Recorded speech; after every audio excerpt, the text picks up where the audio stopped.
दोस्तों, पिछले वीडियो में हमारी चर्चा हुई थी कि कैसे आप बिना भाषण कला के या बिना किसी राजनीतिक पृष्ठभूमि के भी राजनीति में सफल हो सकते हैं। पर हमारी ये चर्चा अधूरी रह जाएगी यदि एक विषय पर चर्चा न हो, और वो विषय क्या है? पॉलिटिकल इंटेलिजेंस, मतलब राजनीतिक बुद्धिमत्ता। आप यदि राजनीति में हो और आपके पास कुछ नहीं है, न तो पैसा है, न भाषण करने की कला है, न ही आप जनता के बीच लोकप्रिय हैं, तो भी आप सिर्फ पॉलिटिकल इंटेलिजेंस के सहारे राजनीति में वो मकाम हासिल कर सकते हैं जिसकी तमन्ना लिए आप राजनीति में आते हो। और आज के राजनीति में तो कई लोग इसके इस्तेमाल से पार्टी आला कमान का सबसे भरोसेमंद बनकर बिना चुनाव लड़े सीधे राज्यसभा सांसद ही बन जाते हैं। तो यदि आपने पॉलिटिकल इंटेलिजेंस के साथ राजनीति में 10 से 15 वर्ष काम कर लिए तो राज्यसभा सांसद तो एक साधारण सी बात है, मंत्री मुख्यमंत्री की कुर्सी तक भी आप आसानी से पहुंच सकते हैं।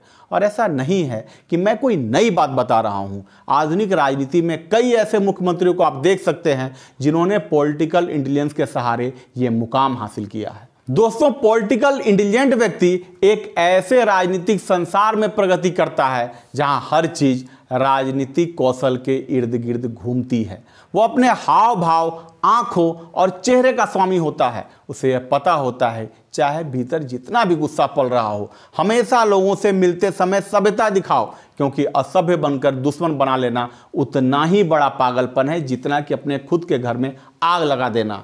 एक पॉलिटिकल इंटेलिजेंट व्यक्ति राजनीतिक रूप से खुद को संतुलित दिखाने के लिए कई कूटनीतियों का सहारा लेता है, जिसकी विस्तृत चर्चा हम आज करेंगे। तो हर कूटनीति को बेहद ध्यानपूर्वक सुने और समझें, और यदि जरूरत पड़े तो वीडियो को 2 या 3 बार भी देखें, क्योंकि आज की इस कूटनीति को यदि आपने बेहतर तरीके से समझ लिया तो आपके राजनीतिक जीवन में कितना बड़ा बदलाव आएगा इसकी आप कल्पना भी नहीं कर सकते। तो चलिए और विलंब न करते हुए शुरू करते हैं आज की दिलचस्प कूटनीतियों की यह शानदार यात्रा। तो आइए शुरू करते हैं।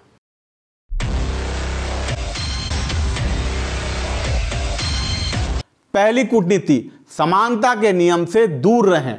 राजनीति में हर व्यक्ति के साथ एक समान व्यवहार की आपकी सोच आपको मुश्किल में डाल सकती है, और यह सोचना तो और भी गलत है कि आप सभी के साथ एक समान व्यवहार करके सभ्यता के नियमों का पालन कर रहे हैं। राजनीति की सीढ़ी चढ़ते समय आपका सामना कई मित्रों, विरोधियों और यहाँ तक कि मूर्खों से भी होगा। राजनीति में शक्ति हासिल करने की कला का सर्वोच्च रूप है कि यह पहचानना कि कौन भेड़िया है और कौन भेड़, कौन लोमड़ी है और कौन खरगोश। यदि आप इस फर्क को आसानी से पहचान लेते हैं तो बिना किसी से संघर्ष किए आसानी से राजनीति में आगे बढ़ जाएंगे। पर यदि आप अपने रास्ते में आने वाले हर व्यक्ति से एक जैसा व्यवहार करेंगे तो आपका पूरा जीवन लोगों से संघर्ष करने में ही बीत जाएगा। इसलिए राजनीति में तेजी से आगे बढ़ने के लिए आपको हर व्यक्ति के हिसाब से बोलना सीखना होगा और अपनी शैली बदलने का अभ्यास करना होगा। साथियों, यह झूठ बोलना नहीं है, यह तो अभिनय है, और अभिनय ईश्वर प्रदत्त एक ऐसा गुण है जो हर किसी के भीतर होता है। बस जरूरत है कि आप इसका बेहतर इस्तेमाल कर पाएं। अब दूसरी कूटनीति, बड़े राजनेता से ज़्यादा श्रेष्ठ न दिखें।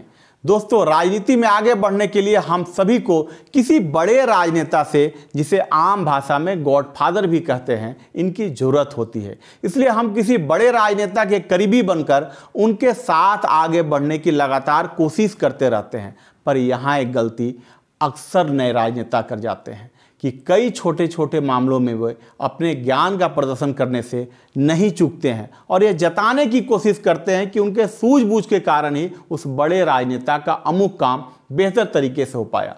दोस्तों, ऐसी गलती कभी ना करें। हमेशा बड़े राजनेता को ज़्यादा बुद्धिमान नजर आने दें और उन्हें यह जताते रहें कि आपको उनके मार्गदर्शन की कितनी आवश्यकता है। हो सकता है कि आपके विचार उस बड़े राजनेता से ज़्यादा रचनात्मक और सूझबूझ वाले हों, पर सबके सामने यह जताते रहें कि आपने जो भी किया है उनके मार्गदर्शन में ही किया है। दोस्तों, इन सब मामलों में अपने गुणों को छुपाना कोई कमजोरी नहीं है, बल्कि इसके परिणाम स्वरूप आपको शक्ति हासिल होती है, और यह उस दिन आपके काम आती है जब आप निचले पद से ऊपर उठने की कोशिश करते हैं। अब तीसरी कूटनीति, समय संतुलन में माहिर बने। इस कूटनीति को बड़े ध्यान से समझना।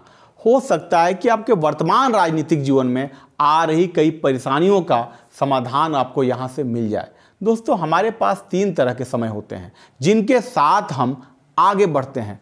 पहला, संघर्ष समय। यह एक ऐसा समय होता है जब हमारे जीवन में अधिकांश चीज़ें गलत या बुरी ही होती हैं। हम प्रयास करते हैं कि हमें कोई तो रास्ता मिले ताकि हमारा राजनीतिक करियर आगे बढ़ पाए, पर हमारे लाख प्रयास के बावजूद भी हमें कोई रास्ता नहीं मिल पाता है। राजनीति में आने वाले कई युवा इस समय की मार को नहीं झेल पाते हैं और फिर या तो वे राजनीति छोड़ देते हैं या फिर राजनीति में आगे बढ़ने की महत्वाकांक्षा छोड़ देते हैं। पर जो लोग इस समय को झेल जाते हैं उनके जीवन में निश्चित ही दूसरा समय आता है जिसे अवसर समय कहा जाता है। यहाँ हमें खुद को साबित करने के लिए कई मौके मिलते हैं और उन मौक़ों का इस्तेमाल कर हम वर्तमान में जो राजनीतिक पद चाहते हैं उसे पूरी शक्ति लगाकर प्राप्त भी करते हैं। लेकिन इसके बाद तीसरा समय आता है जिसे समापन समय कहा जाता है और यहीं अक्सर लोग चूक कर जाते हैं। यह समय होता है जब आप अपने वर्तमान राजनीतिक पद का इस्तेमाल करते हुए अपने राजनीतिक सपनों को पूरा करें, न कि उस पद को एंजॉय करना शुरू कर दें। यह समय काफ़ी महत्वपूर्ण होता है क्योंकि इस पद का तब तक कोई फायदा नहीं होगा जब तक आप यह न जानते हों कि इसकी शक्तियों का इस्तेमाल कर कैसे अपने मुख्य लक्ष्य तक पहुंचना है। दोस्तों, पॉलिटिकली इंटेलिजेंट व्यक्ति समय की शक्ति को पहचानते हैं। वे कभी जल्दबाजी में नहीं दिखते हैं। जल्दबाजी से ऐसा लगता है जैसे आपका खुद पर और समय पर नियंत्रण नहीं है, इसलिए हमेशा धैर्यवान नजर आएं, जैसे आपको यह विश्वास हो कि आखिरकार आप ही सफल होंगे। समय की आत्मा को परखें और सही पल की तलाश करें। यह तय करें कि यदि अभी समय हमारे अनुकूल नहीं है तो मैं पीछे रहूंगा, लेकिन अनुकूल समय आने पर पूरी शक्ति के साथ वार करने में कोई कसर नहीं छोड़ूंगा। तो दोस्तों, यह थी पॉलिटिकल इंटेलिजेंस की कुछ कूटनीतियाँ। यदि आप चाहते हैं कि ऐसी कूटनीतियों पर और भी वीडियो लाई जाएं तो नीचे कमेंट करके बताएं। आपकी इच्छाओं के अनुरूप हम वीडियो बनाते हैं और बनाते रहेंगे। तो चलिए साथियों, आज के लिए इतना ही। मिलते हैं अगले वीडियो में एक नए राजनीतिक सीख के साथ। तब तक के लिए नमस्कार।